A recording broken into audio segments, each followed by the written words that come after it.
शाळा त्याचा दरवळत राहील. तुमच्या वेगवेगळ्या प्रवासाची कथा येणारी पिढी सदैव सांगत राहील. येणारी पिढी सदैव सांगत राहील. तसेच सर्व संस्थांचे पदाधिकारी या सर्वांचं मी मनापासून स्वागत करते.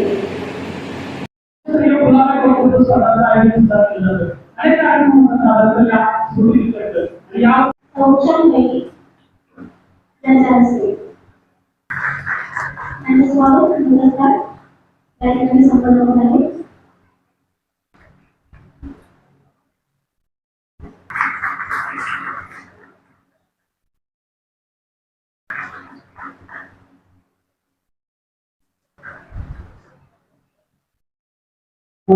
तो जिजाऊंचा शिवबा झाला. ज्याला स्त्री बहीण म्हणून कळाली तो मुक्ताईचा ज्ञानदेव झाला. ज्याला स्त्री मैत्रीण म्हणून कळाली तो राधेचा श्याम झाला. आणि ज्याला स्त्री पत्नी म्हणून कळाली तो सीतेचा राम झाला. प्रत्येक महान व्यक्तीच्या जीवनात स्त्रियांच्या आणि यशात प्रत्येक वेळी स्त्रियांचा सिंहाचा वाटा असतो. आणि आपल्या पूर्वीपासून बघत आलो आहे की प्रत्येकाच्या देवीचं सुद्धा स्थान स्त्रीला आहे. आणि अशा या स्त्री शक्तीला माझ्याकडून मानाचा मुजरा. सुरुवातीला स्त्री म्हणजे वास्तल्य, स्त्री म्हणजे मांगल्य, स्त्री म्हणजे मातृत्व आणि स्त्री म्हणजे कर्तृत्व. आज आपण सर्वजण नारी शक्ती सन्मान सोहळा यासाठी इथे जमलो आहोत. प्रत्येकासाठी हा सन्मानाचा, अभिमानाचा आणि आनंदाचा दिवस आहे. कारण आज या ठिकाणी आपण पलूस मधल्या कर्तृत्ववान महिलांचे सत्कार होणार आहेत आणि त्यांना पुरस्कार दिला जाणार आहे. आणि महिलांना त्यांच्या कार्याची दखल घेऊन सन्मान दिला जाणार आहे. स्त्री केवळ कुटुंबाचा आधार नसते तर ती संपूर्ण समाजाची शक्ती असते. आई, बहीण, मुलगी, पत्नी अशा अनेक नात्यामधून स्त्री आयुष्यभर प्रेम, त्याग आणि कर्तव्य यांची शिकवण देत असते. एक सुशिक्षित स्त्री म्हणजे संपूर्ण कुटुंब सुशिक्षित होते. सुरुवातीला मीही तुमच्यासारखीच घरात एक हाऊसवाईफ म्हणून काम करत होते, म्हणजे गृहिणी एक सामान्य. पण दुर्दैवानं माझ्या आयुष्यात कोरोनाच्या काळामध्ये असा प्रसंग आला की चूल मूल न सांभाळता मला पूर्ण घराची जबाबदारी घ्यावी लागली. इथं असलेल्या बऱ्याच महिलांना मी माहीत असेल, काहींना माहीत नसेल. मी अश्विनी योगेश राडे, श्री सिद्धी इंजिनिअरिंग वर्क्स पलूसची सर्वेसर्वा आहे. आणि प्रत्येक स्त्रीला मला हे होत नाही किंवा मला हे जमत नाही असं म्हणून घरात न बसता प्रत्येक स्त्रीनं आपल्या समाजात स्वतःची ओळख निर्माण करावी. मलाही सुरुवातीला वाटत होतं मी हे करू शकेल की नाही, मला हे माझं वर्कशॉप सांभाळता येईल की नाही. सुरुवातीला 2013ला माझं लग्न झालं सावंतपूरमध्ये. मिस्टर माझे उद्योजक होते. दुर्दैवानं 2020 साली 7 वर्षाचा संसार असताना 2020 साली माझं कोरोनामध्ये पतींचं निधन झालं. आणि त्यांच्या पश्चात मी माझं पलूस MIDC मधलं असलेलं वर्कशॉप चालवते. सुरुवातीला घरातून विरोध होता की MIDC मध्ये महिला जात नाहीत. आणि आमच्या आज तागात बघण्यात तर असं कोण आलं नाही की MIDC मध्ये महिला आमच्या घरातल्या कोण काम केल्यात. सुरुवातीला घरातून विरोध आला की तू जाऊ शकत नाहीस म्हणून. पण पदरी 3 मुली असताना आपल्या ह्या मुलींना कोण सांभाळणार म्हणून मी स्वतःच्या पायावर उभे राहिले. घरच्यांच्या विरोधाला न जुमानता मी आज समाजामध्ये किंवा आज पलूस MIDC मध्ये काम करते. आणि आज माझा स्टाफ 25 आहे. पूर्ण जेंट्स कामगार आहेत. त्या जेंट्स मध्ये मी एकटी लेडीज काम करत असते. म्हणजे सुरुवातीला मलाही असं वाटत नव्हतं की मी माझ्या पश्चात, मिस्टरांच्या पश्चात मी हे चालवेन. मला काहीही माहिती नव्हतं. माझं पूर्ण शिक्षण BA-DED आहे. मला शिक्षिका व्हायचं होतं आणि मला ह्या इंजिनिअरिंग क्षेत्रातला काहीही अनुभव नव्हता. पण एक नवऱ्याला वचन दिलेलं की मी तुमचं स्वप्न चालू ठेवणार आणि मी तुमचं स्वप्न कधी बंद पडून देणार नाही. ह्या एका वचनासाठी मी आज तागायतपर्यंत माझ्या मुलींच्या संगोपनाबरोबर माझ्या वर्कशॉप मधल्या 25 जणांचा संसार मी सांभाळते. आणि मला अभिमानानं आज सांगू वाटतंय की माझ्या ह्या संघर्षामुळे आज मला बऱ्याच ठिकाणी पुरस्कार वगैरे दिले जातात. आज ह्या ठिकाणी बोलवलं हे केवळ माझ्या संघर्षामुळे झाले आहे. म्हणून मी इथं असलेल्या प्रत्येक स्त्रीला सांगते की प्रत्येक स्त्रीच्या अंगात एक सुप्त शक्ती असते. ती जेव्हा बाहेर येते, जेव्हा आपल्यावर ती परिस्थिती येत असते. मलाही माहित नव्हतं. मी पूर्ण घरात एकदम 5 घरात सुद्धा हळदी कुंकवाला जास्त बाहेर जात नव्हते. मला पण वाटत नव्हतं मी एवढी मोठी होईन किंवा मी एवढी बाहेर पडून एवढं सगळं करू शकेल. प्रत्येक स्त्रीनं ठरवलं तर ती काहीही करू शकते. इथं असलेल्या प्रत्येक स्त्रीला मला सांगायचं आहे की तुम्ही तुमच्या अंगातल्या सुप्त गुणांना वाव द्या. तुम्ही स्वतःच्या पायावर उभं राहा आणि एक स्वावलंबी स्त्री म्हणून समाजात तुम्ही वावरा. आणि आज ह्या ठिकाणी आपल्या वसंतराव पुदाले सरांच्या पुण्यतिथीनिमित्त आपण सगळे इथे जमलो आहोत. त्यांनी समाजासाठी ते कार्य केलं आहे. त्यांची साधी राहणी आणि माणुसकीची शिकवण आज ही आपल्याला प्रेरणा देते. एखादा माणूस आपल्या कामाने आणि विचाराने लोकांच्या मनात कायम जिवंत राहतो. याचे उत्तम उदाहरण म्हणजे वसंतराव पुदाले सर होते. आणि संजीवनी मॅम आणि पुदाले सर यांच्या कार्याचा आज वारसा पुढे चालवत आहेत. आज त्यांनी पलूसमधील विविध महिलांचा कार्याचा अभ्यास करून सत्कार केला, महिलांचा सन्मान केला. त्यासाठी मी त्यांचे आभारी आहे. आणि जाता जाता मी तुम्हाला कुसुमाग्रजांच्या कवितेच्या 1-2 ओळी म्हणून दाखवेन.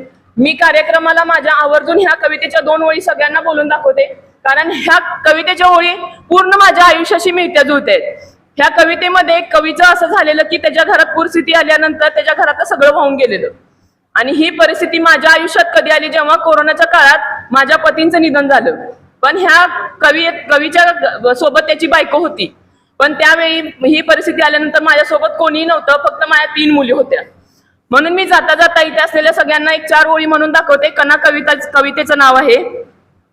ओळखलत का सर मला पावसात आला कोणी, ओळखलत का सर मला पावसात आला कोणी, कपडे होते करदमलेले केसावरती पाणी, कपडे होते करदमलेले केसावरती पाणी, क्षणभर बसला नंतर हसला बोललावरती पाहून, क्षणभर बसला नंतर हसला बोललावरती पाहून, गंगामाई पाहुणी आली गेली घरट्यात राहून, गंगामाई पाहुणी आली गेली घरट्यात राहून, माहेर वाशिन पोरी सारखी 4 भिंतीत नाचली, माहेर वाशिन पोरी सारखी 4 भिंतीत नाचली, मोकळ्या हाती जाईल कशी बायको मात्र वाचली, मोकळ्या हाती जाईल कशी बायको मात्र वाचली, प्रसाद म्हणून पापण्यामध्ये पाणी थोडे ठेवले, प्रसाद म्हणून पापण्यामध्ये पाणी थोडे ठेवले, कारभारणीला घेऊन संगे सर आता लढतो आहे, कारभारणीला घेऊन संगे सर आता लढतो आहे, पक्की भिंत बांधतो आहे चिखलगाळ काढतो आहे, पक्की भिंत बांधतो आहे चिखलगाळ काढतो आहे, खिशाकडे हात जातात हसत हसत उठला, खिशाकडे हात जातात हसत हसत उठला, पैसा नको सर मला थोडा एकटेपणा वाटला, पैसा नको सर मला थोडा एकटेपणा वाटला, मोडून पडला संसार तरी मोडला नाही कणा, मोडून पडला संसार तरी मोडला नाही कणा, पाठीवरती हात ठेवणी फक्त लढ म्हणा, पाठीवरती हात ठेवणी फक्त लढ म्हणा. थँक्यू इथं मला बोलण्याची संधी दिली, त्यामुळे मी त्यांचे आभारी आहे. जय हिंद जय महाराष्ट्र. उपस्थित असलेल्या तिथे सर्व उपस्थित असलेल्या सत्कार मूर्ती आज यांचा सत्कार संपन्न होतोय. आणि त्या कार्यक्रमासाठी बाकीच्या माझ्या माता भगिनी ज्या उपस्थित आहेत त्यांचे सर्वांचं स्वागत. माझा सर्वप्रथम मी परिचय करून देते. मी राजश्री रंगाटे कुंडल आणि माझे माहेर आहे विटा. तर ज्या म्हणजे महिलांनी इथे कर्तृत्व केलंय खरोखर म्हणजे मला अभिमान वाटतो की त्यांचा सगळ्यांचा इथे सत्कार होतोय. आणि हे स्वर्गीय वसंतराव पुदाले दादा यांच्या पुण्यतिथीनिमित्त हा खूप मोठा कार्यक्रम त्यांनी सादर केलेला आहे. खरं तर पुदाले कुटुंबियांचे मी खरोखर आभार मानते की त्यांनी एवढा मोठा कार्यक्रम इथं नारी सन्मान हा कार्यक्रम इथं सादर केलेला आहे करत आहेत. तर त्यांचं खूप खूप आभार. तर मी राजश्री रंगाटे कुंडल, माझं माहेर विटा. मी पण असं त्या ताई म्हटल्या त्याप्रमाणे मी पण विधवाच आहे. पण मी त्यांच्यासारखा संघर्ष केलेला. मी त्यांच्या इतकं बोलू शकत नाही खूप, पण मला त्यांचं पाहून असं बोलावं असं वाटलं म्हणून मी म्हणजे बोलते. तर काही म्हणजे बोलताना काही चूक भूल झाली तर सर्वांनी जरा समजून घ्या. तर माझा पण मुलगा माझा पती माझं 1995 साली लग्न झालं. त्याच्यानंतर 2007 साली म्हणजे साधारणतः 10 वर्षांनी माझ्या पतीचं निधन झाले. आणि घरी अशी परिस्थिती होती की केल्याशिवाय खायला नाही अन्न नाही अशी परिस्थिती होती. आणि माझ्या पोटी 2 मुले होती, सौरभ आणि शुभ. तर तो मोठा मुलगा माझा साधारणतः 4थीला होता आणि दुसरा मुलगा 2रीत होता. त्यावेळी माझ्या पतीचं निधन झालं. तर मुले खूप हुशार होती. मग माझी सासूबाई होत्या त्यांनी मला सांगितलं की म्हणजे माझं पण वय कमी होतं त्यावेळेस की तुला जर म्हणजे दुसरा विवाह करायचा असला तर तू करू शकतेस. तर मी नाही म्हटलं की माझे जे 2 मुले आहेत त्यांच्याकडे बघून मी आयुष्य काढते म्हटलं.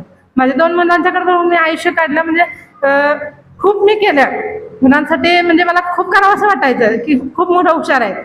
तर कुणालाही पटणार नाही की माझं शिक्षण पण कमी होतं. माझं 10वी नंतर ITIचा कोर्स झालेला होता 2 वर्षांचा. तर त्याच्यावर जोरावर मी सुरुवातीला काय करायचं कळलं. माझ्या पतींचा कांदा बटाटा व्यवसाय होता. बाजार करायचे ते. मग आता मी पण ठरलं हाय आता तो तात्पुरतं काय करायचं. ते चालू केलं. सुरुवातीला कांदा बटाट्याचा बाजारात व्यवसाय चालू केला.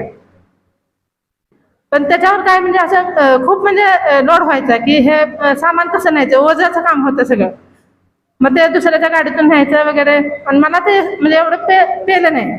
मग शेवटी परत तर एवढं करून म्हणजे संसारासाठी पुरत नव्हतं. सासूबाई मला होत्या, त्यांचा आधार होता मला. मग त्याच्या जोडीला मग मी काय केलं, मला घरात एक म्हणजे मिस्टर असताना एक चटणीचा डंक होता. तर त्याच्यासोबत मी आणि गिरणी पिठाची चक्की चालू केली. त्याच्यासोबत परत किराणा दुकान चालू केलं. आणि हे करत सगळं असताना की एवढं करत होते मी. परत MIDC पलूसमध्ये मी क्लेरिकल पोस्टवर पण काम केले. एवढं सगळं करत होते. पण संसाराला पुरेल असं मला म्हणजे मुलांच्या शिक्षणासाठी भावी आयुष्यात त्यांना पुरेल असं मला वाटत नव्हतं. मुलं हुशार मग आणि काहीतरी करायची जिद्द होते. परत LICची एजन्सी घेतली मी, ते केलं. म्हणजे पण एवढं सगळं करत तरी पण आणि पुढे जावं असं वाटतं. मग परत हे करत असताना मी ह्याच्या एम्प्लॉयमेंटमध्ये माझी नोंद केली शिक्षणाची. मग त्याच्यासोबत मी MSCITचा कोर्स केला की जर आपल्याला सरकारी क्षेत्रात जर जॉब पाहिजे असेल तर आपल्याला MSCIT करणं गरजेचं आहे. मग ते करण्यासाठी माझ्याकडे पैसे नव्हते कोर्स करण्यासाठी. तर मी घरातला कॉइन बॉक्स होत आहे तो विकला आणि MSCITचा कोर्स केला. त्याच्यानंतर जागा उपलब्ध झाल्या सरकारी क्षेत्रात. मला एम्प्लॉयमेंट कडून पत्र आले की अशा जागा सरकार जिल्हा परिषदमध्ये निघाल्यात आणि तुम्ही अप्लाय करू शकता. मी अप्लाय केला तिथं. आणि सांगायला मला असं म्हणजे वाटतं की मी ज्यावेळेस परीक्षेला गेले तिथं तर त्यावेळेस अशी कंडिशन होती की माझ्यासोबत जे बाकीचे विद्यार्थी होते ते फक्त असे नुकतेच कॉलेजमधून बाहेर पडलेले होते. म्हणजे खूप यंग म्हणजे 17-18 वर्षाचे, 21-22 वर्षाचे. आणि माझ्या वयामध्ये सगळ्यात कमी जास्त होते. आणि त्यावेळेस मला पुस्तकं पण होते अभ्यासाला. तर मी आणि परीक्षेचा कालावधी किती 15 दिवसाचा परीक्षेचा कालावधी होता. अर्ज सबमिट केल्यानंतर पुस्तकं नव्हती मला अभ्यासाला. मी जिथं माझा ITI झाला तिथून मी त्या शिक्षकांच्याकडून रिक्वेस्ट करून मी पुस्तकं घेतली त्यांच्याकडून. एक 15 दिवसासाठी मला पुस्तकं द्या अभ्यासासाठी.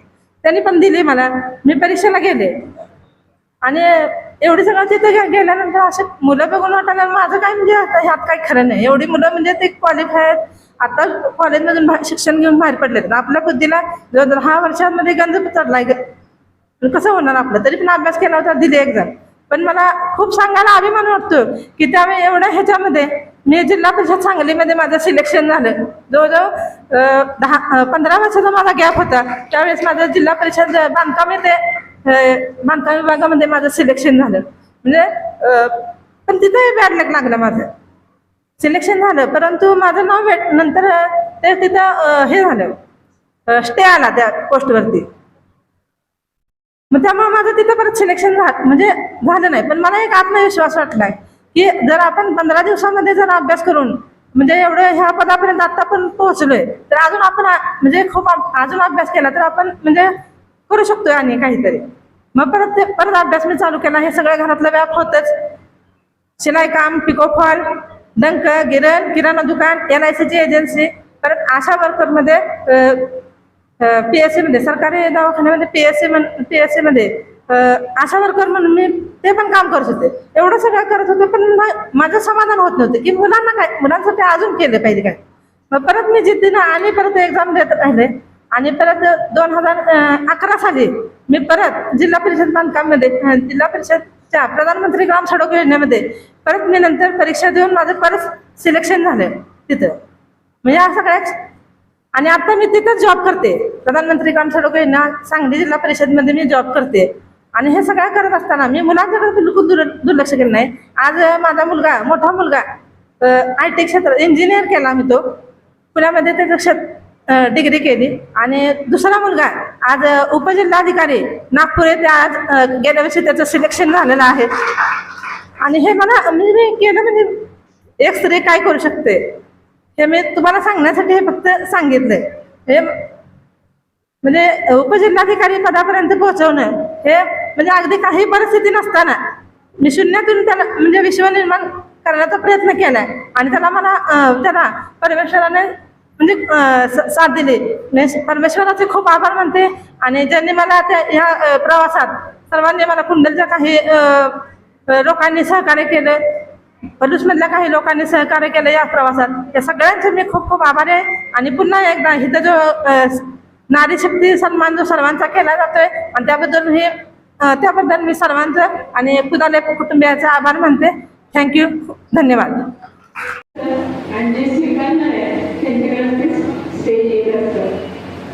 तर सुरेश भटांची कविता आहे ती प्रकल्प सादर करते.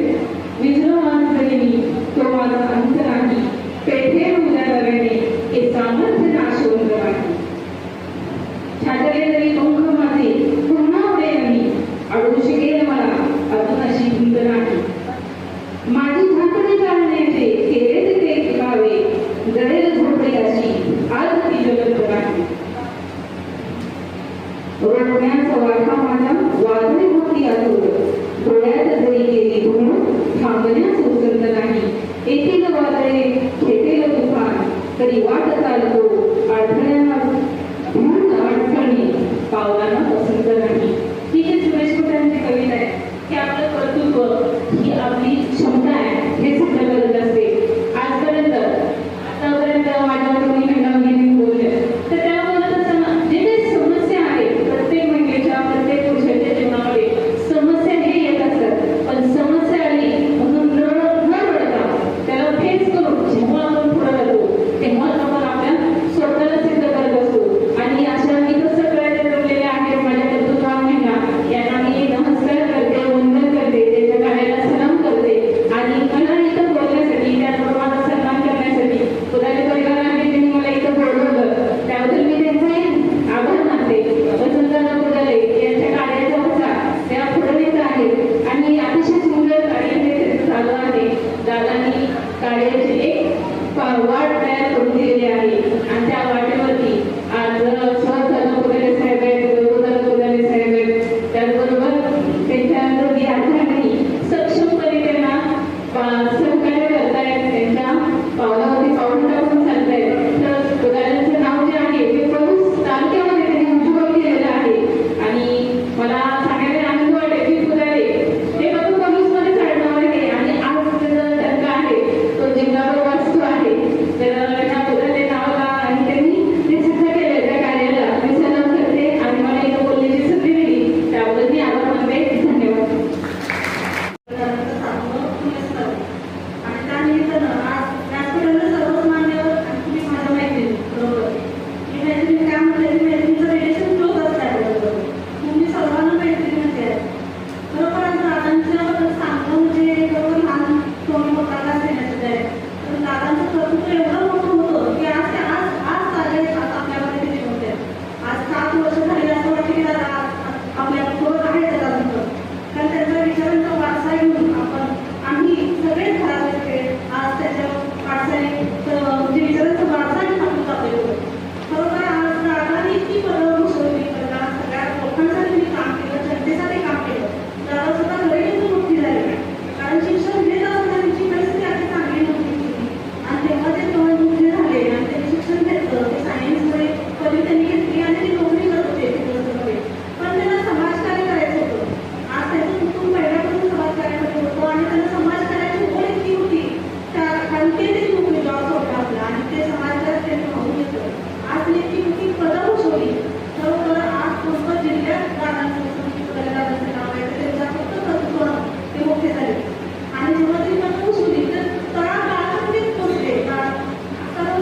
वेळेपर्यंत आला आणि आमच्याबरोबर कार्यक्रमाला मानून तुम्ही इथं हजरी लावली त्याबद्दल मी खरोखर सर्वांच्या आभारामध्ये थांबते. जय हिंद, जय महाराष्ट्र. खरंच हिमालयाच्या उंचीचं कर्तृत्व होत आलं. तुमच्या रूपाने आज माझा आता दिस माथ्यावर आलाय आणि हे बाई किती वेळ बोलणार आहे असा प्रश्न तुम्हाला जर पडला असेल तर मला वाटतं मी थोडक्यात बोलावं.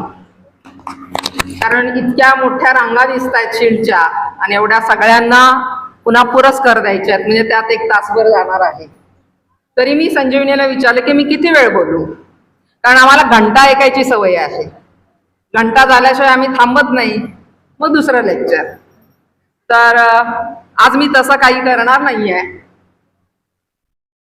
सावित्रीबाई फुलेंना वंदन करून आज ज्यांची पुण्यतिथी आहे त्या दादांना मी वंदन करते. दादांच्या विषयी या परिसरात कुणाला माहिती नाही असं नाही आहे.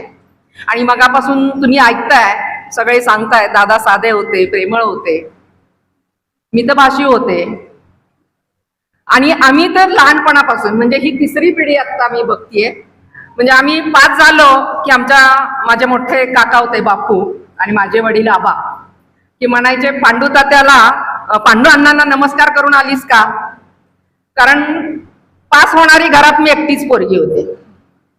त्यामुळं एक शिरस्ता होता. आणि वाड्यावरनच माझी मैत्रीण छाया पाटील म्हणजे रायसिंगची बहीण ती पलीकडे खाली राहत असायची. त्यामुळं जाता येता वाड्यावरून जायचं आणि रिझल्ट आला की पहिलं वाड्यात जायचं, अण्णांना नमस्कार करायचा. बापूंना आधीच सांगायचे मी नमस्कार करून आलेली आहे. दादांच्या बाबतीत तुम्ही सगळ्यांना माहिती आहे, पण मला एक माहिती असलेला किस्सा सांगते. माझं लग्न झालं होतं, थोडीशी आता भाषणं देऊन पेपरमध्ये नाव यायला लागलं होतं. दादा जिल्हा मध्यवर्ती बँकेचे चेअरमन होते, बऱ्याच ह्याच्यावरती ते पदाधिकारी होते, खूप मोठे. एक कार्यक्रम होता मोठा, सगळे मंत्री संत्री आलेले होते. रिसेप्शन होती विशाल पाटीलच्या लग्नाची आणि मी तिथं होते. मी बघत होते लांबून, दादा आणि रायसिंगचे वडील म्हणजे ज्ञानदेव पाटील हे 2 जण आलेले होते. बुफे पद्धत होती जेवणाची.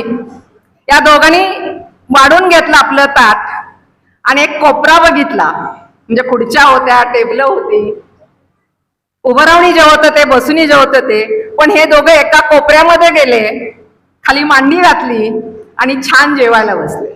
म्हणजे माणूस साधा असावा म्हणजे किती असावा, तर याचं उदाहरण म्हणजे दादा. मग मी गेले, म्हणलं आता मलाही खाली बसावं लागणार आहे. आणि मग दादांशी बोलले. अतिशय शांतपणे मला ते प्रश्न विचारत होते, मी काय काय करते, आता काय करते, मग तुझं शिक्षण परत किती झालं, आता नोकरी कुठं करतेस, म्हणजे सगळे घरगुती प्रश्न एक वडिलकीच्या नात्याने त्यांना मी विचारले. आणि मग शेवटी म्हटले मी वाचतो तुझं पेपरमध्ये नाव. आणि हे ऐकल्यानंतर एवढा मोठा माणूस आपल्याला पेपरमध्ये वाचून याची प्रतिक्रिया देतो, ही मोठी शाबासकी त्या दिवशी माझ्यासाठी होती. तर दादांना मी पुन्हा एकदा विनम्र अभिवादन करते. आणि ज्या म्हणजे स्टेजवर बसलेल्या सगळ्या पलूसची प्रथम नागरिक आणि त्याच्या सगळ्या मैत्रिणी म्हणेन मी, तुम्ही बसलेल्या समोर सगळ्या माझ्या मैत्रिणी, माझी इथं मैत्रीण आलेली आहे वासुंते मेहरू, माझी भाऊजय आहे लतिका पवार, आणि ज्यांचे मी सत्कार करणार आहे त्या सगळ्या मैत्रिणी आणि इथं बसलेले माझे सगळे भाऊ. नारी शक्ती काय असते आता आपण 3च भाषणं ऐकलेली आहे, यातून थोडीशी झलक दिसलेली आहे. मी नेहमी म्हणते की बाई कधी पडत नाही, म्हणजे कितीही पाडली तर ती रबराच्या बाहुलीसारखी असते, तिकडं तिकडं डुलते आणि परत ताट उभी राहते. तिचं उदाहरण म्हणजे राडेनी जे आता सांगितलं तिचा अनुभव, की कुणाचीही मदत नसताना धडपडत आपण पुढं जाणं आणि यश मिळवणं, ही शक्ती त्या बाईच्या आतली असते. आणि ही शक्ती प्रत्येक बाईमध्ये असते. म्हणजे मी नेहमी म्हणते की सकाळी उठल्यानंतर आपल्याला कुणी शुभ सकाळ, गुड मॉर्निंग म्हणून दे, नाही तर राहू दे, पण आपण आपल्या घरातल्या आरशासमोर छोटा असो मोठा असो उभं राहावं आणि मोठ्यांना हसून म्हणावं गुड मॉर्निंग किंवा शुभ सकाळ. आपण असं म्हणतो की सकाळी उठल्यानंतर आजचा दिवस बाद गेला, कुणाचं तोंड बघितलं होतं माहिती नाही, पण आपणच आपलं तोंड बघावं, हसावं, म्हणजे तो दिवस छान जातो. हा माझा अनुभव आहे, म्हणजे हे मी शिकले. आपण अनुभवातून शिकत जावं. लोक काय म्हणतील, घरातले काय म्हणतील, यापेक्षा तुला काय वाटतं हे फार महत्वाचं आहे. एवढं विचार करण्याची ताकद आजच्या मुलीमध्ये, आजच्या स्त्रियांमध्ये आहे. म्हणजे माझं लग्न झालं त्याला 44 वर्ष झाली, त्यावेळची परिस्थिती म्हणजे त्यावेळचा पलूस मधला भाग, म्हणजे मी जेव्हा मागं वळून बघते आणि आता आपण कुठपर्यंत पोहोचलो. खरंच का आपण एका शेतकरी कुटुंबातली मुलगी आणि इतक्या परखडपणे स्पष्टपणे विचार मांडतो, याचं माझं मीच कौतुक करते. म्हणजे लोक करतात, पण आधी आपली स्वतःची इज्जत आपण स्वतः करायला शिकलं पाहिजे आहे. आपणच आपली इज्जत नाही केली, आपणच आपल्याला कमी लेखायला लागलो, तर आजूबाजूचे, मी पहिल्यांदा म्हणेन की घरातले आपल्याला किंमत देणार नाही. म्हणजे मी एक किस्सा सांगते की माझी सासू नेहमी मला म्हणायची, कारण मी ग्रामीण भागातली, त्या शहरी भागातल्या, तुमच्यात असं असतंय, आमच्यात असं नसतंय. स्वयंपाकाच्या पद्धती वेगळ्या असतात, घरातल्या रीतिरिवाज वेगळे असतात. एक दिवस शांतपणे मी सासूबाईंच्या समोर बसलं आणि म्हणलं की तुमची पद्धत मला एकदा समजून सांगा, म्हणजे मी त्या पद्धतीनं करेन. म्हणजे स्त्रीला बनवत असताना, म्हणजे एकदा मी लीलाबाई पाटलांची कविता ऐकली होती की बनवताना असं बनवलेलं आहे की तिला सशाचं भित्र मनही दिलेलं आहे आणि हरणाचा चपळपणाही दिलेला आहे. लांडग्याचा लबाडपणा जसा दिलेला आहे तसा कोल्ह्याचा धूर्तपणाही दिलेला आहे. सिंहाचं शौर्य जसं दिलेलं आहे तसं वाघाचं कौर्य दिलेलं आहे. आणि कोकिळाचा जसा मंजूळ आवाज दिलेला आहे तसा चिमण्यांचा चिवचिवाटही दिलेला आहे. तेव्हा आपण आपल्याला आधी शोधावा, आजूबाजूचे प्राणी बघावे आणि आपल्यात कुठला प्राणी लपलाय याचा पहिल्यांदा शोध घ्यावा. म्हणजे मी नेहमी म्हणते, मी स्वतःच उदाहरण नेहमी देते की मी खूप स्वतःवरती प्रयोग केले. म्हणजे पलूसमध्ये असताना मी पारायणाला बसायचे विठ्ठलाच्या मंदिरामध्ये. माझी मोठी काकूला, तिला फार नाद होता वारकरी संप्रदायाची, आणि तिच्या बरोबर मी मळ्यात राहत असल्यामुळे गावात यायला त्यावेळेला वेळ लागायचा. रात्री 10 वाजता सगळं संपूर्ण आम्ही जायचो. पारायणाला बसल्यानंतर ज्ञानेश्वरी वाचायची आणि ज्ञानेश्वरीतला एकही अर्थ त्या 8-9 वर्षामध्ये डोक्यात घुसला नव्हता. रामायणाच्या बाबतीत घरामध्ये मी सगळ्यांना पुस्तकं वाचून दाखवायची, पण रामायणाचाही अर्थ डोक्यात घुसत नव्हता. आणि मग पुन्हा पुन्हा जसजसं वाचनाची आवड निर्माण होत गेली तसतसं वाचायला लागले. आणि मग पहिल्यांदा काय वाचलं असेल तर रामायण वाचलं, कारण तो आमच्या जिव्हाळ्याचा, स्त्री म्हणून जिव्हाळ्याचा विषय असायचा. म्हणजे आई नेहमी म्हणायची सीतेसारखं निमूटपणे सहन करता आलं पाहिजे आहे. मी बंडकर होते त्याला मात्र त्यांनी खतपाणी घातलं, पण म्हणताना मात्र हे वाक्य असायचं की सीतेप्रमाणे निमूटपणे सहन करता आलं पाहिजे. मग ही सीता वाचली पाहिजे ना, अभ्यासली पाहिजे, माहिती घेतली पाहिजे. आणि मग मी तिथं सीता व्हायची आणि वाचायची. 1दा 2दा म्हणजे 8-9 वेळा रामायण वाचलं. आणि मग नव्यानं प्रश्न पडायला लागले. म्हणजे वासंतीताईंना सुद्धा मी असे प्रश्न विचारले असतील त्यावेळेला की बाई असं कसं, सीता आणि राम दोघंही वनवासात बाजूलाच होते. म्हणजे तुम्ही रामायण महाभारत म्हणजे टीव्हीवरती बघितलं असेल, रामायण महाभारत आपल्याला जसं दाखवलं आपण तसंच बघतो आणि तसंच आपण मनन करतो. तर मी म्हणते की नवा दृष्टिकोन, आज आपण बायका शिकलेल्या आहोत, शाण्या झालेल्या आहोत, विचार करतो, निर्णय क्षमतेमध्ये आपण भाग घेतो का, हाही प्रश्न आपल्या मनाला विचारला पाहिजे. सीता वाचत असताना मला सतत प्रश्न पडतात की सीता किती वेळा तिनं अग्नी परीक्षा द्यायची, 1दा 2दा 3दा. हा रामाला काही खुर्चीचा मोह सोडत नव्हता की काय होत होतं ह्या बाबाला, की तो जी आपल्या बरोबर, सीतेला कुणी सांगितलं नव्हतं तो की रामा बरोबर वनात जा म्हणून. म्हणजे आदिवासी बायकांची काव्य वाचलं की कळतात की त्या शिव्याच घालतात रामाला की म्हणजे सीतेला एक नाही आणि जनतेला एक नाही. का नवरा म्हणून तो तिच्याशी असं वागला असेल, का तो तिच्याशी माणूस म्हणून वागला नाही. 1दा 2दा 3दा परीक्षा दिली. प्रत्येक वेळेला परीक्षा देत असताना सीतेला काही प्रश्न पडले असतील. म्हणजे एक किस्सा फक्त सांगेन की जेव्हा ते अयोध्येहून परत येतात, 1दा दिली म्हणजे काय म्हटला राम बघा म्हणजे श्रीलंकेमध्ये जेव्हा सीता मुक्त झाली, या अर्थानं मी म्हणेन, मला वाटतं टीव्हीवरती असं दाखवलं जातं किंवा सिनेमात असं दाखवलं जातं की नवरा बायको बाजूला असतील, विरह सहन करत असतील आणि समोर पुन्हा येणार असतील तर स्लो मोशन मध्ये पळत पळत पळत येतील आणि छान एकमेकाला कवेत घेतील. पण तसं रामाच्या आणि सीतेच्या बाबतीत झालं नाही. राम काय म्हणाला सीतेला?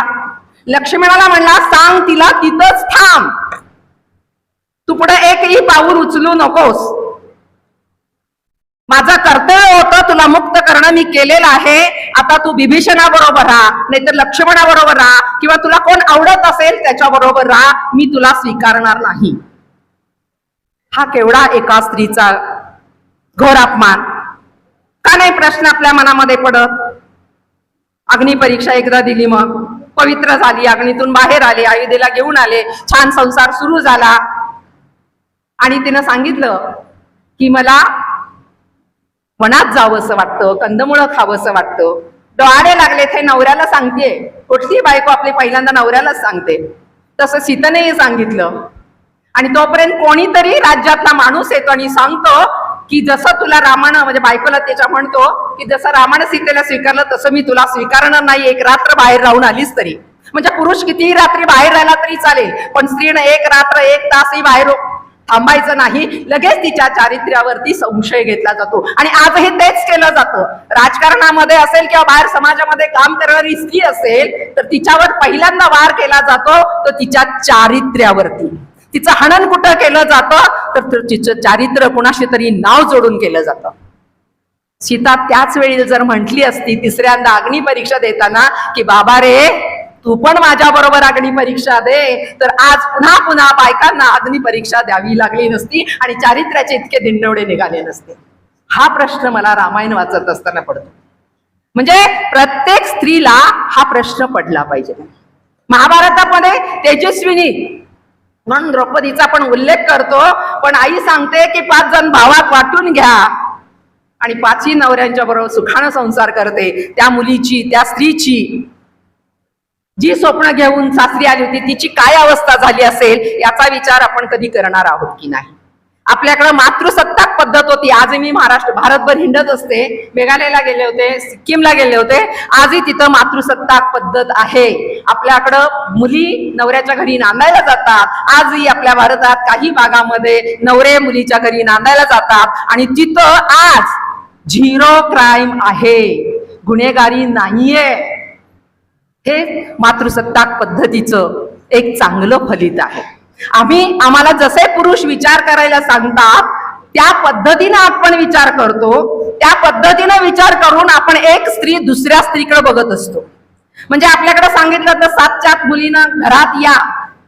मी त्याच्यावरचं पुढचं जाऊन म्हणते की कोण छेड काढतं? मुली काढतात का मुलं काढतात? हा प्रश्न आपल्या आईनं आपल्या स्वतःला विचारावा आणि मुलीला सांगावं तू थांबलीस तरी चालेल, पण दोलट्याला सांगावं, म्हणजे पोराला सांगावं की तू 7च्या आत घरात आला पाहिजे नाहीस. हे जोपर्यंत घडत नाही, स्त्री पुरुष समानता घरापासून सुरुवात केली पाहिजे आहे. स्त्री पुरुष समानता स्वतःपासून सुरुवात केली पाहिजे आहे. परिवर्तन जेव्हा आपण म्हणतो तेव्हा तो बदल आपल्या स्वतःत आधी झाला पाहिजे. अनेक प्रश्न समाजात काम करत असताना अनेक प्रश्न मला पडत असतात आणि त्या प्रश्नावर म्हणजे मी आता तर म्हणजे माझी इथपर्यंत बदल गेलेली आहे की मी धाडसानं म्हणू शकते की दगडात देव नाहीये. हे धाडस माझ्यात का आलं तर वाचून अभ्यास करून समाजात मिसळून अनेक बायकांशी अनेक पुरुषांशी बोलून आलं. अनेक वेळेला देवळात जाऊन देवाशी बोलून सुद्धा आलं, कारण देव माझ्याशी बोलतच नाही. देव मला कुठं सापडतच नाही. म्हणजे देव मला घावतच नाही, देव मला दिसतच नाही. तर उन्नयन सारख्या भागामध्ये मंदिरामध्ये 7 वर्षाच्या मुलीवरती 9 पंडित बलात्कार करतात, तेव्हा तर माझा देवावरचा विश्वासच उडाला. देव नुसताच डोळे बंद करून थांबलेला आहे का? देवाच्या रूपाने तरी कुणीतरी माणूस येईल आणि त्या मुलीची अब्रू वाचवेल, असं का घडलं नाही? आणि असं का घडत नाही? आता पण आपल्या महाराष्ट्रात हेच चाललेलं आहे. म्हणजे मी म्हणते की महाराष्ट्र बरा आहे अजून, पण महाराष्ट्राच्या बाहेर बिहार, उत्तर प्रदेश, मध्य प्रदेश इथं गेलं तर स्त्रियांना बिलकुल किंमत नाहीये. आपल्याकडे मुली शिकतायत तरी शिक्षणाचा दर इकडे दक्षिणेत म्हणजे महाराष्ट्रापासून पुढे खूप सुधारलेला आहे, खूप पुढारलेला आहे. तुम्ही जर उत्तरेकडे गेलात तर खूप मागासलेला भाग आहे. स्त्रियांना काहीही किंमत नाही, जेवायचं का नाही, पाणी प्यायचं का नाही, हे घरातल्या पुरुषाला विचारल्याशिवाय स्त्रीला करता येत नाही, ही वस्तुस्थिती आहे. हे किती जणींना माहिती आहे, किती जणी बघतात. मी माझ्या ठिकाणी नोकरीच्या ठिकाणी काम करत असताना 8 वर्ष माझ्याबरोबर माझी मैत्रीण म्हणणं धाडसाचं ठरेल, माझ्यावर काम करते, माझ्याबरोबर राहते, माझ्याबरोबर येते, मला सल्ला विचारते आणि एक दिवस रक्तबंबाळ होऊन माझ्या दारात येऊन उभं राहते आणि म्हणते, नंदा मला वाचव. प्राध्यापक बाई, डॉक्टर बाई, मुली डॉक्टर, इंजिनियर, वकील, प्राध्यापक झाल्या, आकाशात झेप घेतली, तरीही आमची दोरी आजही कुणाच्या तरी हातात आहे आणि याचं दुःख आम्हाला होत नाही. ही बाई आली आणि हिनं मला जी सांगितलं चित्रकथा की नवऱ्यानं कसं मारलेलं आहे आणि का मारलेलं आहे. म्हणजे छळाचे तर प्रकार मला तेव्हा नव्यानं कळले की सिगरेटचे चटके देणे, रात्रभर नग्न उभं करणे, जेवायला न देणे. एक शिकलेली MA BEd झालेली बाई या प्रकारचा अन्याय अत्याचार सहन करत असेल तर मी म्हणते माझी ग्रामीण बाई बरीच. ती नवऱ्याला 2 शिव्या घालून, 2 रट्टे उलट दारू पिऊन आला तर त्याला लाथा घालून ती उभी तर राहते. पण शिकलेली जेवढी बाई आहे, शहाणी जेवढी बाई आहे, समाजात जेवढं तिला मान आहे तेवढी बाई सगळं लाजून हे सहन करत असलेले मी अनुभव आलेला आहे. ही डोळ्यानं बघितले. म्हणजे डॉक्टर बाई सुद्धा माझी मिरज मेडिकल कॉलेजला डॉक्टर असलेली बाई सुद्धा आली की माझा नवरा मला या पद्धतीनं छळतो, या पद्धतीनं मारतो. मग शिकून आम्ही काय केलेलं आहे. महात्मा ज्योतिबा फुले आणि सावित्रीबाई फुलेंनी आमच्यासाठी शाळा उघडल्या, आम्हाला शिक्षणासाठी बाहेर काढलं, आम्हाला विचार करायला लावलं. आम्हाला मन आहे, आम्हाला भावना आहेत, आम्हाला बोलता येतं, आम्हाला हसता येतं, आम्हाला रडता येतं. हे आम्ही का नाही सांगत. आम्ही नाही का म्हणत नाही. म्हणजे मी म्हणते नाही आणि हो म्हणण्याचा आम्हाला अधिकार आहे, त्या अधिकाराचा आम्ही का वापर करत नाही. डॉक्टर बाबासाहेब आंबेडकरांनी आमच्यासाठी ढिगभर कायदे करून ठेवलेले आहेत, पण एकही कायदा एकाही बाईला माहिती नाहीये. आमचे हक्क काय आहेत, कर्तव्य काय आहेत, साध्या साध्या गोष्टीचे कायदे आहेत, पण कायदाच माहिती नाही. कायदा आम्हाला पाण्यापर्यंत न्यायचा म्हणजे गाईला जसं आपण पाण्यापर्यंत नेतो तसं कायदा आम्हाला नेईल हो तिथपर्यंत, पण पाणी प्यायचं की नाही, त्या कायद्याचा वापर करायचा की नाही हेच बाईला माहिती नाही. जी प्राध्यापक बाई माझ्याकडे आलेली होती रक्तबंबाळून, तिला मी म्हंटल की चल आपण पोलीस स्टेशनला जाऊ. ते म्हणले नको नको नंदा, तुला काय करता येत असेल तर बघ, त्याला धमक्या बिमक्या देत असते येतील बघ, किंवा तू पोलीस स्टेशनला. म्हणजे माझ्या खांद्यावर तू बंदूक ठेवण्यापेक्षा रोज जर तुला हे सहन करावं लागत असेल तर तूच का ठाम राहत नाहीस, ठाम होत नाहीयेस. मी म्हटलं तुझा पगार कोण काढतो. तर म्हणले नवरा काढतो. नोकरी लागल्यास एकदाही मी पगार काढलेला नाही, चेकबुक माझ्या नवऱ्याच्या हातात. म्हटलं पहिलं गेल्यानंतर ते ताब्यात घे. आर्थिक दृष्ट्या बाई सबळ झाली खरंच झाल्या का हो, हा प्रश्न मनाला पडतो. खरंच बायका सबळ झालेल्या आहेत का. नवऱ्याच्या हातात पगार देतात आणि नवऱ्याकडनं पाकिट मनी मागून घेतात, हा कसला स्वाभिमान. माझ्या नवऱ्याला मी रिटायर होईपर्यंत पगार माहिती नव्हता. कुणीतरी एकदा नवऱ्याला माझ्या विचारलं, मॅडम ना पगार किती आहे. मी तिथंच होते, मला काही माहित नाही, मी कधी विचारलं नाही. मी नवऱ्याला आत बोलून सांगितलं एवढा पगार आहे. परत असं म्हणू नकोस की माहिती नाही, पण हा एवढा पण मी खर्च करते हेही तुला माहिती असू दे. का नाही. स्त्री पुरुष समानता घरापासून मी म्हंटल सुरुवात झाली पाहिजे. माझे सासरे स्वातंत्र्य सैनिक होते, गांधी विचाराचे होते, त्यामुळे घरातली कामं स्वतःची कामं ते स्वतः करत होते. तेच बघून त्यांची मुलं मोठी झाली. म्हणजे माझा नवरा आणि दोन्ही दीर तेही तसंच वागतात, तेही तसंच घरात मदत करतात. आमचं बघून आमचा मुलगाही तसंच करतो. स्त्रीला सन्मान घरातून मिळाला पाहिजे. पहिल्यांदा नवऱ्यानं सन्मान दिला पाहिजे. नवरा जर बायकोची हिडीस पिडीस करत असेल तर घरातली कुणीही हिडीस किंमत बाईला देणार नाहीये. दुसरी गोष्ट मगाशी मी म्हटलं तेच की तुम्ही स्वतः आधी स्वतःचा सन्मान करायला शिका. तुमच्या आतमध्ये काय दडलेलं आहे. मगाशी मी म्हटलं आरशासमोर फक्त हसू नका ग, तुम्ही बघा स्वतःला, आतमध्ये डोकावा. तुमच्या आतमध्ये काय काय दडलंय ते शोधा. यांनी शोधलं बघा, तिथं ज्या सत्काराला आलेल्या आहेत त्या प्रत्येक बाईनी स्वतःच्या आतमध्ये काय लपलंय ते शोधलं आणि म्हणून त्यांचा जिथं सत्कार होते. हे कर्तृत्व, प्रत्येक बाईनं हे आपलं कर्तृत्व शोधलं पाहिजे. माझ्यामध्ये कुठले गुण आहेत हे मी शोधलं पाहिजे. मला काय काय येतं, मला काय काय जमतं. प्रत्येक बाईकडं, म्हणजे आपल्याकडे असं म्हणलं बाईच्या अंगामध्ये 56 कला, म्हणजे कळा असं म्हणतात, मी त्याला कला म्हणते. त्या 56 मधल्या 4-5 तरी आपल्याला येतात चांगल्या. स्वयंपाक चांगला करता येतो, आपल्याला बोलता चांगलं येतं, आपल्याला नटता चांगलं येतं. आपण सकाळी उठल्यापासून रात्री झोपेपर्यंत अभिनय करतो, हे आपल्याला माहितीये का? आपण हसल्यानं आपल्याला एखादा माणूस बाई आवडत नसेल तरी आपण हसून म्हणतो बरी आहेस ना, आणि पुढे गेले म्हणजे कायच, हे आपलं सुंदर अभिनय करतो आपण. एखादी शेजारी आला तर आपण तिला म्हणतो चहा पिणार का? रोज रोज येत असेल तर आपण तिला तरीही विचारतो. आजही ग्रामीण भागामध्ये चहा देतो आणि उठून गेले की म्हणतो काय हिला रोज चहा द्यायचा. ही आपली मानसिकता असते. म्हणजे आपण हा अभिनय करत असतो. हे शोधा. अभिनय म्हणजे काय असतो? मी 42 वर्षे तोंडाला रंग लावला आणि सावित्रीबाई फुलेंचं नाटक केलं. 10 वर्षात 1,500 प्रयोग झाले. मलाही वाटलं नव्हतं. मी एक छंद म्हणून, मला आवडतं म्हणून करायला गेले आणि लोक बोलवायला लागले आणि मी करत गेले. अभिनय म्हणजे काय? जे आपण रोज करत असतो ते फक्त स्टेजवरून करायचं असतं. एक सुंदर नाटक, यापेक्षा वेगळं काही असत नाहीये. तर प्रत्येक बाईनं आपल्याला शोधता आलं पाहिजे आहे. मी नेहमी म्हणते, मी बाई आहे याचा मला अभिमान आहे. मी स्त्री हीच माझी शक्ती आहे. बाई आहे हा मला अभिमान आहे. पुरुष माझा सहकारी आहे हा मला दुपटीनं अभिमान आहे. हे जग ना आता एकट्याचं आहे ना हे जग माझ्या एकटीचं आहे. हे जग आम्हा दोघांचं आहे आणि ते पुढच्या पिढीत आम्हाला सुख, शांती, समृद्धी आणि बंधुता, मानवता म्हणून सोपवायचं आहे. तसे संस्कार आपल्याला आपल्या पुढच्या पिढीला करता आले पाहिजे आहेत. राजकारणात मी असं म्हणेन की प्रत्येक स्त्रीला राजकारण समजलं पाहिजे आहे, आलं पाहिजे आहे, कळलं पाहिजे आहे. निर्णय क्षमतेमध्ये आपण भाग घेतला पाहिजे आहे. काय काय आहे हे समजून घेतलं पाहिजे. प्रत्येक पक्षाची ध्येय धोरणं काय आहेत हे किती स्त्रियांना माहिती आहे? संजीवनीला माहिती असेल, कारण लहानपणापासून ती काँग्रेसमध्येच आहे. पण काँग्रेसपेक्षा इतर पक्ष जे आहेत त्यांची पण ध्येय धोरणं काय आहेत ही आपल्याला माहिती असेल पाहिजेत. आणि बाईनं विचारलं पाहिजे पक्षाच्या ध्येय धोरणाप्रमाणे कारभार चालतोय का, हा विचारण्याचा अधिकार प्रत्येक स्त्रीला आहे.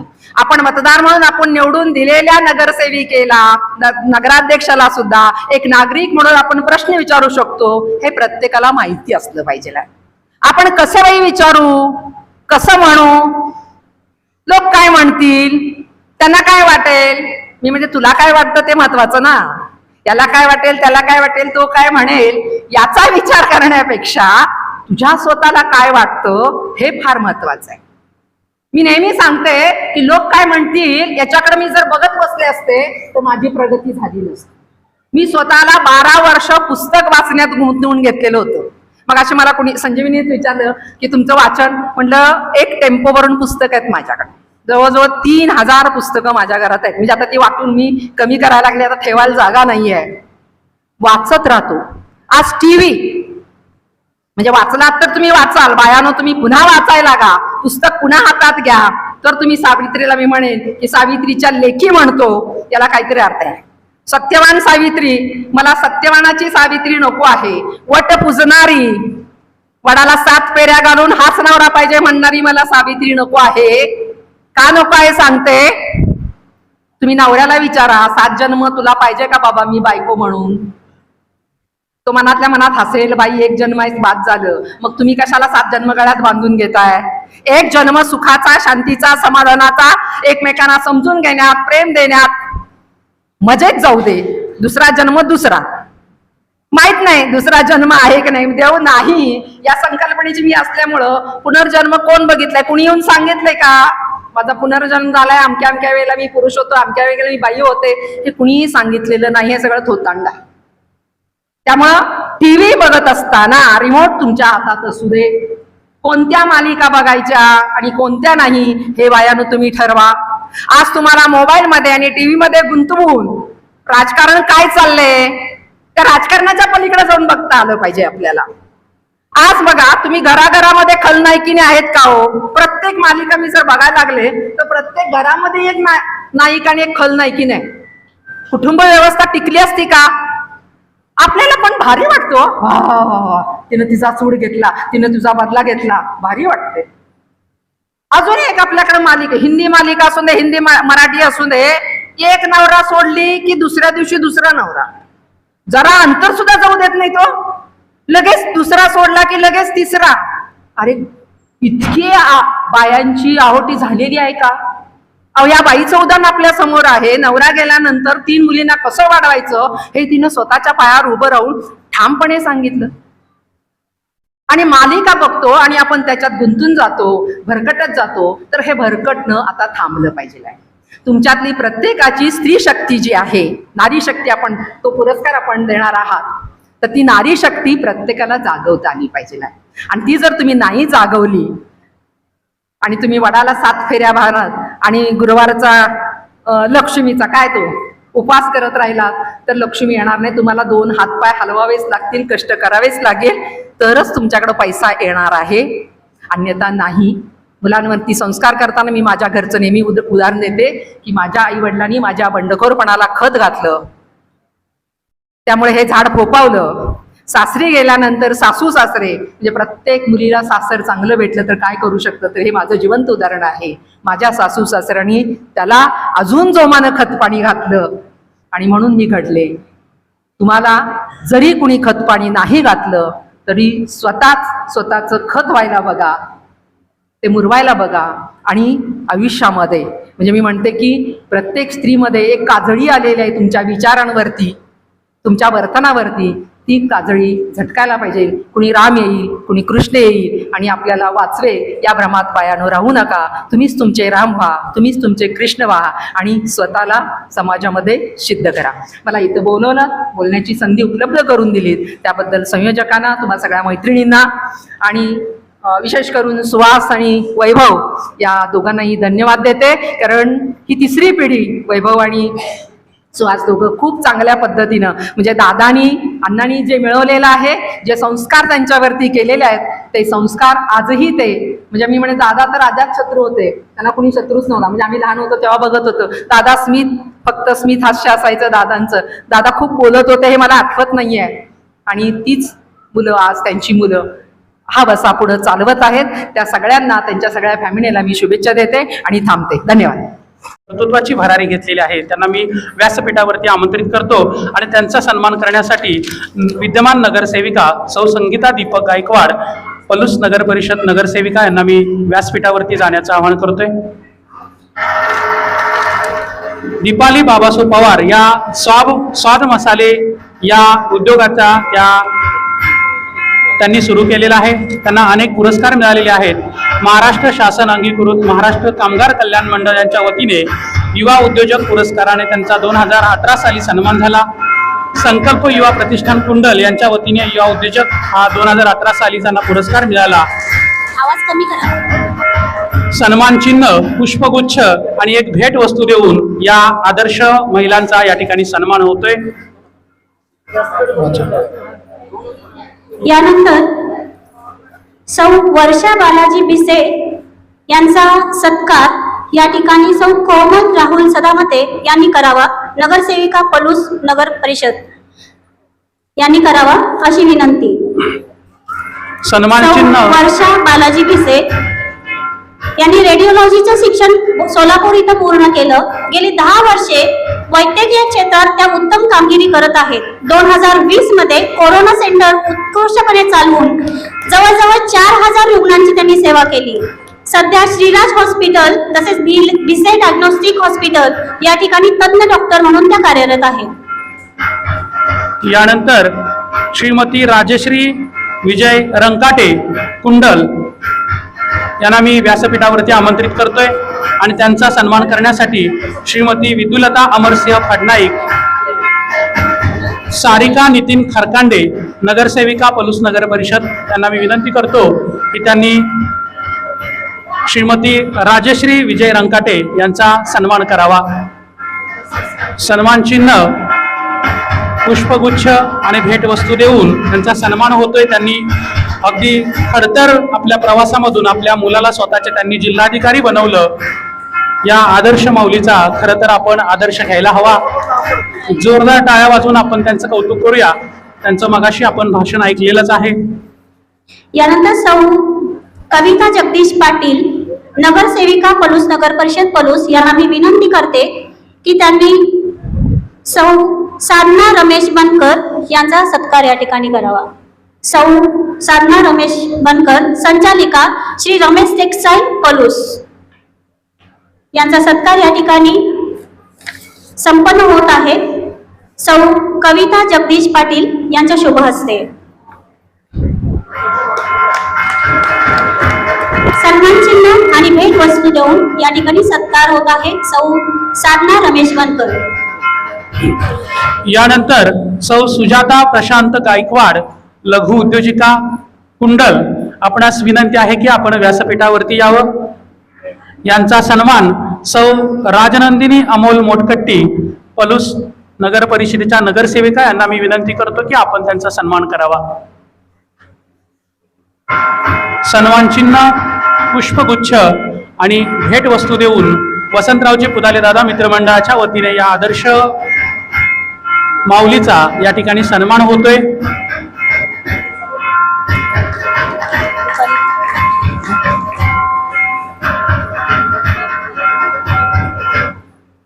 यानंतर सौ रुपाली सचिन लाड यांना मी विनंती करते की त्यांनी मंचावरती उपस्थित व्हावं.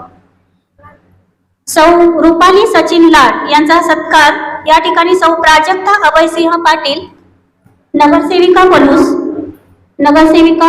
पलूस नगर परिषद पलूस यांनी करावा.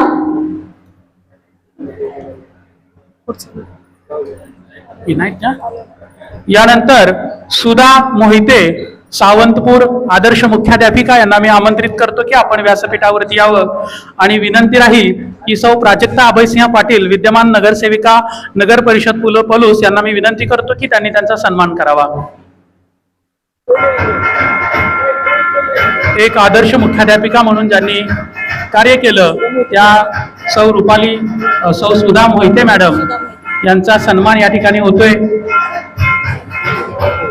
आपल्या टाळ्यांची नितांत आवश्यकता आहे.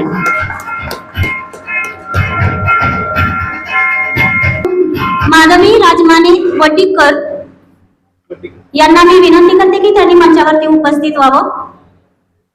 सौ माधवी वटीकर यांनी मंचावरती उपस्थित व्हावं. यांचा सत्कार या ठिकाणी सौ शकुंतला संजय माळी नगरसेविका पलूस नगर परिषद पलूस यांनी करावा. सौ माधवी वटीकर या कॉम्प्युटर इन्स्टिट्यूट चालवत आहेत. त्यांचा सत्कार श्री वसंतरावजी पुदाले दादा मित्रमंडळाच्या वतीने या ठिकाणी संपन्न होत आहे. सन्मान चिन्ह व भेटवस्तू देऊन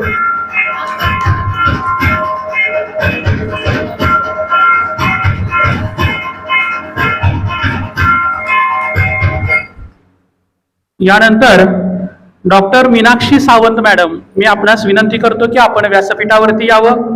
यांचा सन्मान सौ पूजा रुपेश शेंडगे पलूस नगर परिषदेच्या विद्यमान नगरसेविका प्राध्यापक शीतल शिवाजी नांगरे, आपणास विनंती आहे की आपण व्यासपीठावरती यावं आणि यांचा सन्मान सौ पूजा रुपेश शेंडगे नगरसेविका पलूस नगर परिषद यांच्या हस्ते होतोय. सर्वांनी टाळ्या वाजवून आपण त्यांचं कौतुक करूया. सौ प्राध्यापक शीतल शिवाजी नांगरे PhD प्राप्त शिक्षिका, शिक्षण क्षेत्रामध्ये अतिशय उज्ज्वल असं उत्तुंग असं त्यांचं कार्य आहे आणि त्यांचा वसंतरावजी पुदाले दादा मित्रमंडळाच्या वतीने या ठिकाणी सत्कार होतोय. यानंतर सौ अश्विनी योगेश राडे यांना मी विनंती करते की त्यांनी मंचावरती यावं आणि त्यांचा सन्मान व सत्कार या ठिकाणी सौ प्रतिभा मिलिंद टाके माजी नगरसेविका पलूस नगर परिषद यांनी करावा अशी विनंती. मी जे वाचतो तुम्ही ते वाचा, तुम्ही त्यांच्या हस्ते वाचा, मी वाचतो, कन्फ्यूज व्हायला लागेल. एक असेल बरोबर. हां, आणि तुम्ही तिकडे लगेच कोणाच्या हस्ते ते तुम्ही सांगा, मी इकडे हे वाचतो. सौ अश्विनी योगेश राडे यांचा सन्मान व सत्कार या ठिकाणी संपन्न होत आहे. श्री वसंतरावजी पुदाले दादा मित्रमंडळाच्या वतीने.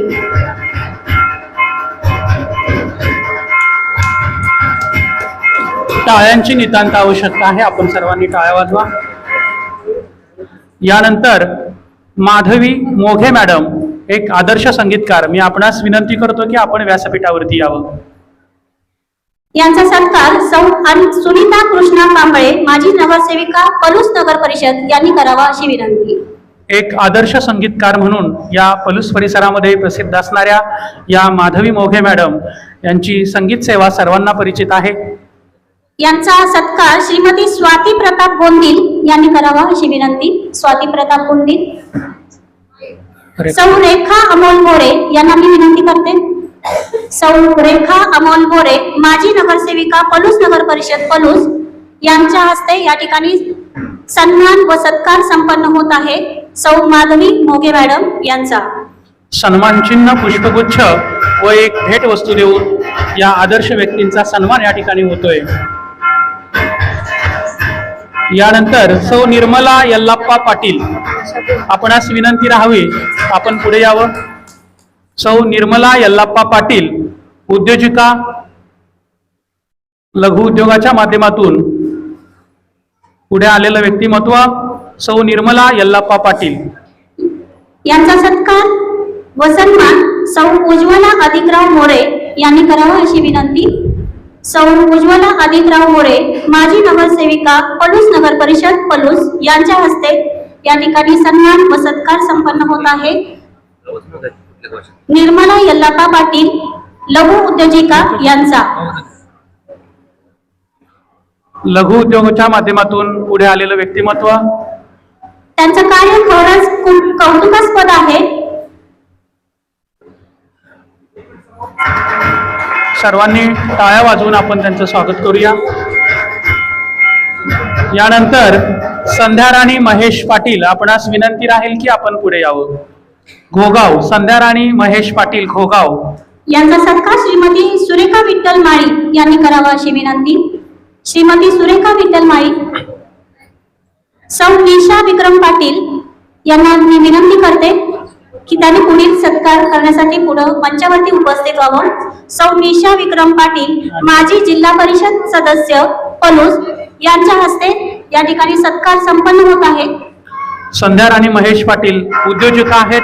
त्याचबरोबर स्वतःच्या कापड दुकानाच्या माध्यमातून, बचत गटाच्या माध्यमातून अनेक महिलांना त्यांनी पुढे येण्यास प्रवृत्त केलेलं आहे. जरा जोरदार टाळ्या होऊ दे प्लीज. यानंतर जानकीताई भोसले बांबवडे, आपणास विनंती आहे की आपण पुढे यावं. जानकीताई भोसले यांचा सन्मान व सत्कार करण्यासाठी मी विनंती करते सौ मुक्ता नंदकुमार देवटे मॅडम यांना. सौ शर्मिला अनिल शिंदे यांना मी विनंती करते की पुढील सन्मान व सत्कार करण्यासाठी आपण मंचावरती उपस्थित व्हावं. जानकीताई भोसले यांचा सन्मान होतोय. सौ शर्मिला अनिल शिंदे माजी सरपंच पलूस यांच्या हस्ते या ठिकाणी सत्कार व सन्मान संपन्न होत आहे. त्यांचं वय आणि कर्तृत्व पाहता खरं तर एक आदर्श व्यक्तिमत्व असंच आपल्या समोर उभं आहे. यानंतर जानकी संजय पाटील बांबवडे, आपणास विनंती आहे की आपण पुढे यावं. जानकी संजय पाटील यांना मी व्यासपीठावरती आमंत्रित करतोय. पुढील सत्कारासाठी मी निमंत्रित करते सौ मीनाताई अनिल इंगळे यांना. पुढील सत्कारासाठी मी निमंत्रित करते सौ माधवीताई नारायण मुसळे यांना. माधवीताई. सौ माधवीताई नारायण मुसळे माजी सरपंच पलूस यांच्या हस्ते पुढील सन्मान व सत्कार या ठिकाणी संपन्न होत आहे. जानकी संजय पाटील यांचा आहे की नाही, कोण नाही ते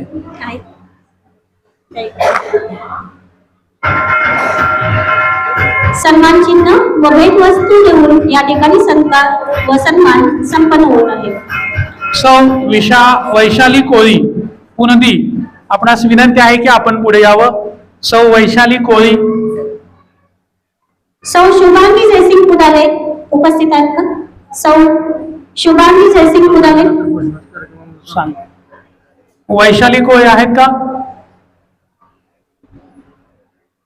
सौ पद्मावती शिवाजी पाटील उपस्थित आहेत का? सौ पद्मावती शिवाजी पाटील.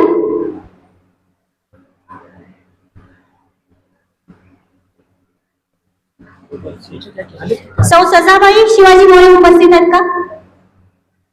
सौ मालन विष्णू पवार.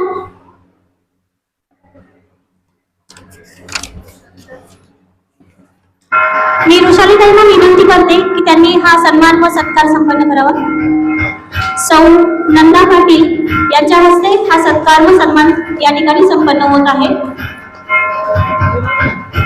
सौ संगीता हरिभाऊ सोमोशी आपणास विनंती आहे की आपण पुढे यावं. सौ संगीता हरिभाऊ सोमोशी व्यासपीठ चालक. सौ सुनंदा ईश्वर शिसाळ आपण उपस्थित आहात का? सौ सुनंदा ईश्वर शिसाळ आपणास विनंती की पुढील सन्मान व सत्कार आपण करावा.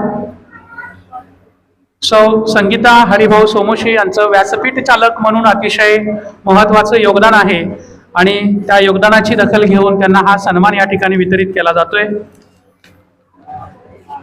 सन्मान चिन्ह व भेट वस्तू देऊन या ठिकाणी सन्मान व सत्कार संपन्न होत आहे.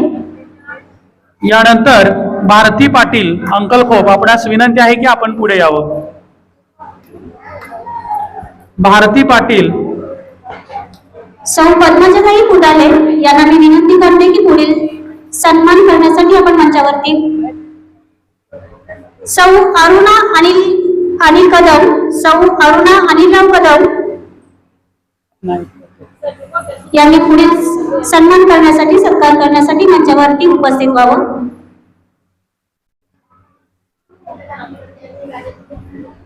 या ठिकाणी श्री वसंतरावजी पुदाले दादा मित्रमंडळाच्या वतीने पुढील सत्कार व सन्मान संपन्न होत आहे. भेट वस्तू व सन्मान चिन्ह प्रदान करू. यानंतर श्रीमती वासंतीताई मेरू आपणास विनंती आहे की आपण व्यासपीठावरती यावं. सौ संगीता जगन पुदाले आपणास विनंती पुढील सत्कारासाठी आपण मंचावरती यावं. सौ संगीता जगन पुदाले राहणार पलूस यांच्या शुभ हस्ते पुढील सन्मान व सत्कार या ठिकाणी संपन्न होत आहे. श्री वसंतरावजी पुदाले दादा मित्रमंडळाच्या वतीने. श्रीमती वासंतीताई मेरू या ज्येष्ठ साहित्यिका आहेत. त्यांचं कार्यही खूप मोठं आहे आणि त्यांच्या कार्याची दखल घेऊन या ठिकाणी यांना पुरस्कार देण्यात येतोय. श्रीमती आरती राहुल नार्वेकर आपण तयार राहायचं आहे. त्यानंतर सौ वर्षा सुनील पुदाले आपणही तयार राहायचं आहे. सौ भारती महेंद्र माने आपण उपस्थित आहात का? सौ भारती माने. श्रीमती पुढील आरती सत्कारासाठी आपण राहुल मंचावरती यायचंय. आरती राहुल नार्वेकर आपणास विनंती आहे की आपण व्यासपीठावरती यावं. सौ मनीषा गिरीश मोंडी सौ वर्षा यांना मी सुनील विनंती पुदाले. करते की पुढील सत्कार करण्यासाठी आपण मंचावरती उपस्थित व्हावं. सौ वर्षा सुनील पुदाले आपणास विनंती आहे की आपण व्यासपीठावरती या.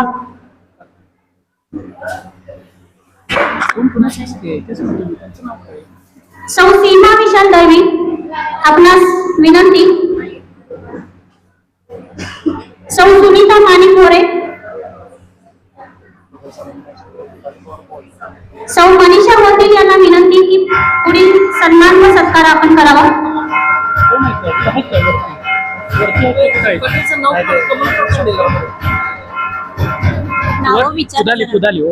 वर्षा पुदाले. सौ वर्षा पुदाले मॅम यांचा सत्कार या ठिकाणी संपन्न होत आहे. सौ मनीषा कोंदील यांच्या शुभ हस्ते. कमल गजानन खारकांडे आपणास विनंती राहील की आपण व्यासपीठावरती यावं.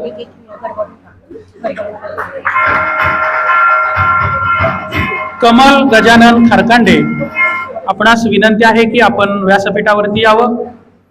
सौ सुनीता संदीप शिसाळ आहेत का?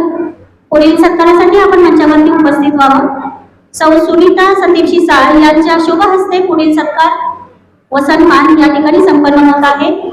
श्री वसंतरावजी पुदाले दादा मित्रमंडळाच्या वतीने.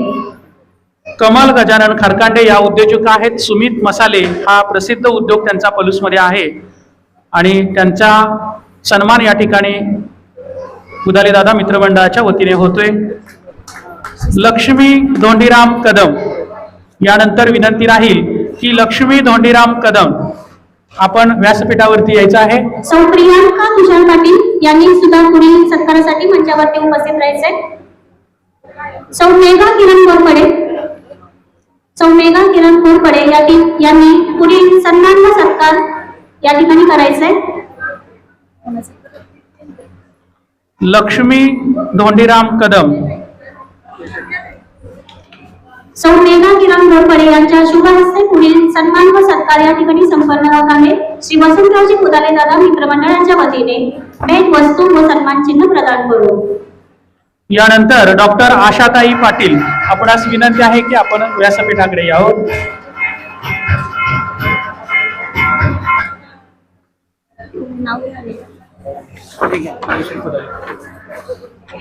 सौ जयश्री मुराले मॅडम यांना विनंती की त्यांनी पुढील सन्मान व सत्कार करण्यासाठी उपस्थित व्हावं.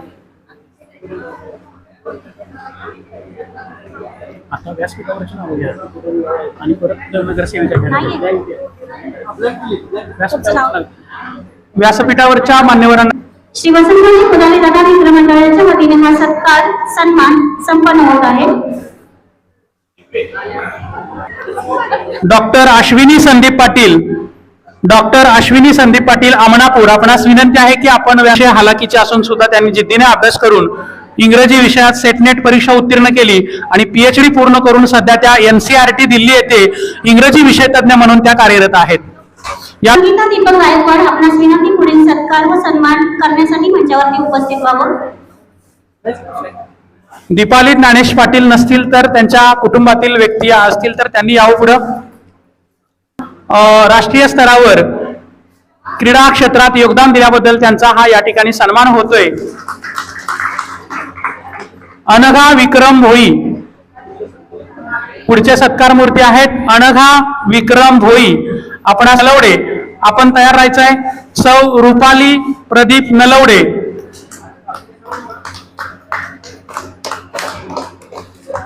या चालवतायत. यानंतर कुमारी प्रतीक्षा पंडित उगे, प्रतीक्षा पंडित उगे, आपणास विनंती आहे. हा सत्कार व सन्मान या ठिकाणी संपन्न होत आहे. यानंतर स्नेहल सुनील, सत्कार आपण करावा. घरची परिस्थिती अतिशय हलाखीची असून सुद्धा या मुलीनं जिद्दीनं अभ्यास करून तिनं सातारा पोलीस मध्ये पहिल्याच प्रयत्नात पोलीस झाली आणि ती येऊ शकली नाही म्हणून तिची बहीण श्वेतल घबक ही या ठिकाणी सन्मान स्वीकारते. सुद्धा खूप मोठा आहे. बचत गटाच्या पेक्षा अधिक त्यांना पुरस्कार मिळालेले आहेत. त्यांचा सन्मान होतोय व्यासपीठावरती. यानंतर सौ शोभा चौगुले, सौ शोभा चौगुले, सौ वैजयंता मोरे यांना मी विनंती करते की त्यांनी मंचावरती यावं.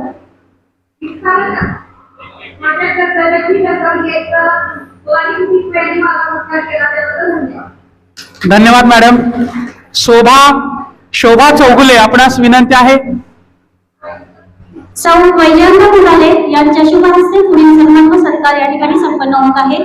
यानंतर सौ पल्लवी मोरे यांना मी विनंती करते की त्यांनी पुढील सन्मान व सत्कार करण्यासाठी पुढे यावं. यानंतर सोनाली सुशील साळुंखे, आपणास विनंती आहे की आपण व्यासपीठावरती यावं. सोनाली सुशील साळुंखे उपस्थित आहेत का?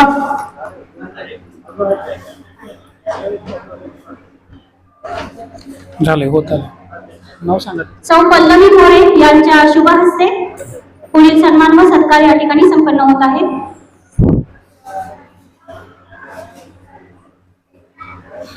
यानंतर सौ आदिती सुनील शेळके, आपणास विनंती आहे की आपणही व्यासपीठावरती यावं. आदिती सुनील शेळके उपस्थित आहेत का? व्यासपीठावरील मान्यवरांना पुढील सन्मान व सत्कार करण्याची विनंती. आदिती सुनील शेळके यांच्या कुटुंबातील सदस्य सत्कार स्वीकारतायत. त्यांच्या आईकडून हा सन्मान स्वीकारला जातोय. यानंतर अंजली अनिल जाधव, आपणास विनंती आहे की आपण व्यासपीठावरती यावं. अंजली अनिल जाधव, मान्यवरांना विनंती की पुढील सन्मान व सत्कार आपण करावा. पहिल्याच प्रयत्नात मुंबई पोलीस मध्ये भरती होण्याचा मान तिनं पटकावला.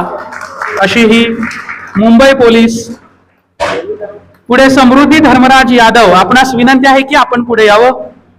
समृद्धी धर्मराज यादव, मान्यवरांना विनंती की पुढील सन्मान व सत्कार आपण करावा. सन्मान चिन्ह, पुष्पगुच्छ व भेटवस्तू देऊन या ठिकाणी सन्मान होतोय. श्री वसंतरावजी पुदाले दादा मित्रमंडळाच्या वतीने या ठिकाणी पुढील सन्मान व सत्कार. सानिका प्रमोद तळपे, तळप, सानिका प्रमोद तळप, आपणास विनंती आहे की आपण पुढे यावं.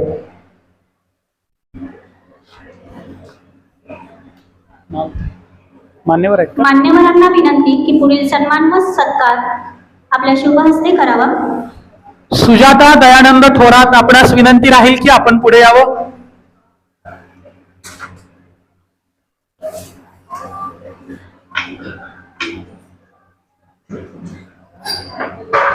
सुजाता दयानंद थोरात कोरोना काळात गरजू लोकांना मदत करण्याचं आदर्श कार्य यांनी केलं. याबद्दल त्यांच्या कार्याची दखल घेऊन हा सन्मान होतोय. सौ धनश्री दिलीप जाधव, पुढे सौ धनश्री दिलीप जाधव, आपणास विनंती आहे की आपण पुढे यावं. आहेत का उपस्थित? सौ धनश्री दिलीप जाधव. व्यासपीठावरील मान्यवरांना विनंती राहील की आपण यांचा सन्मान करावा. महिला बचत गटाच्या माध्यमातून त्यांनी अनेक महिलांना पुढे येण्यास प्रवृत्त केलं आणि आपलं हे कार्य त्यांचं अविरत पुढे सुरूच आहे. म्हणून त्यांचा सन्मान या ठिकाणी वसंतरावजी पुदाले दादा मित्रमंडळाच्या वतीने संपन्न होतोय. कृष्णाताईंच्या हस्ते हा सन्मान व सत्कार या ठिकाणी संपन्न होत आहे. आणि यानंतर आशा आणि सुधाकर कदम, आपणास विनंती राहील की आपण पुढे यावं. या सत्कारा समारंभातील शेवटचं नाव आशा राणी सुधाकर कदम. आहेत का उपस्थित? यानंतर सत्कार मूर्तीपैकी कुणाचं नाव राहिलं असेल तर प्लीज आमच्याशी संपर्क साधा.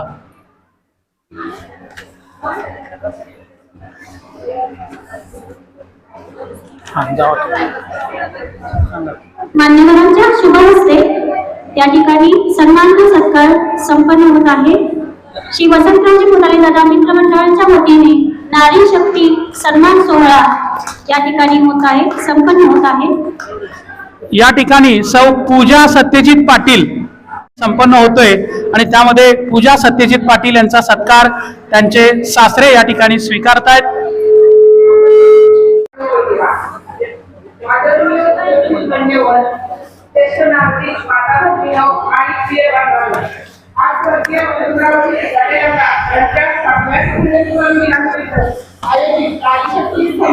सोहळा कार्यक्रमामध्ये उपस्थित राहून हा सोहळा अधिक प्रेरणादायी आणि यशस्वी केल्याबद्दल मी सर्वांचे मनपूर्वक आभार मानते. स्त्री ही केवळ कुटुंबाची नव्हे तर समाजाच्या प्रगतीची खरी शक्ती आहे. आज विविध क्षेत्रात उल्लेखनीय कार्य करणाऱ्या महिलांचा सन्मान करताना आपल्याला अभिमान आणि प्रेरणा दोन्हीही मिळत आहेत. स्वर्गीय वसंतरावजी पुदाले दादा यांनी आयुष्यभर समाजसेवा, लोकहित आणि माणुसकी जपण्याचे कार्य केले. त्यांना धन्यवाद.